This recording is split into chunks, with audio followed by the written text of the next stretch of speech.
Hello, hello, amazing humans. Welcome back. I'm KARALEE, and today I want to talk to you about a few tips that you can use if you're working from home. Working from home has so many things, so many distractions, right?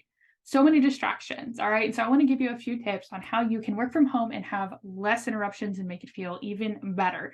All right. So number one is get dressed in the morning. Okay. If you need to, put shoes on, but get dressed in something that you would wear out, at least change out of your pajamas at the very least. You could put sweatpants back on, but change out of your pajamas.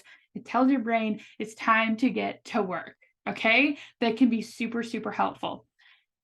Another thing that you can do is set a schedule. I'm not saying that you need to start at 10 a.m. Oh, that's when I start. I'm not saying to start at 5 a.m. I'm not telling you have to start at any certain time. I want you to find a schedule that works for you, but start your morning the same way no matter what time it is. That's gold.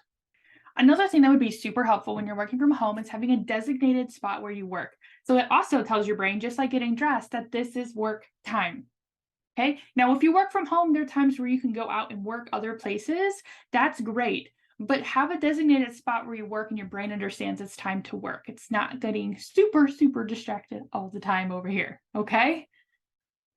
When we're working from home, there is less chance of someone telling us, like, hey, you tap it on your shoulder, you have stuff to do, right? Like when you're in an office or something like that, when you're at the job site. So having a very clear to-do list, something mapped out that tells you exactly what you need to do, here's step one, here's step two, things like that. Having a very detailed to-do list will be game changer for you, right? Whether that's for a big project, whether that's for a small little thing, whatever it is, have a central hub for all the things to-do list, okay? Now, we also talked about the schedule already, but let's not overload it so we're burnt out. So let's make sure that we're only saying yes to the things that really, really feel good.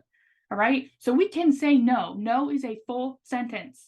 Remember that. Boundaries. If you're not really sure what to do with boundaries, they're good, but only when they're implemented properly. Okay. Another thing that can help you when you're working from home is that there are a ton of tasks that you don't need to be doing. If you are in a position where you can either enlist your children or your partner, or if it's for business, you can, well, even if it's not for business, right? But if it's for business, enroll a team member of some sort to help you delegate tasks, okay? Right, and the last one I have for you today is to be intentional with absolutely every single thing that you do. Okay, from the time you wake up in the morning to the time you spend with your partner or friends, your kids, your business, everything that be intentional with every single thing in your life. Okay, when you're intentional, that means you have positive, good energy behind it, and that time is set aside for those things. Or when that time becomes available and you're in those things, you are fully in those things. So if you're working on work, you're working on work. If you are out with friends, you're out with friends, you're not worrying about work. Okay, be super intentional when you're working from home. You can get super clouded by all the distractions that are going on. So being intentional is going to be an absolute game changer for you. I hope these tips are really helpful. I've been working from home for about 3 years now, and I've been homeschooling my kids and all this other stuff along the way. So if you have found this helpful, make sure you like this video, subscribe if you haven't already, because I drop one new video to help you as a neurodivergent entrepreneur systematize things in your business or just help you be able to do the thing every single week. All right, one new video every single week. So make sure you subscribe. Bye for now. I'll see you next week.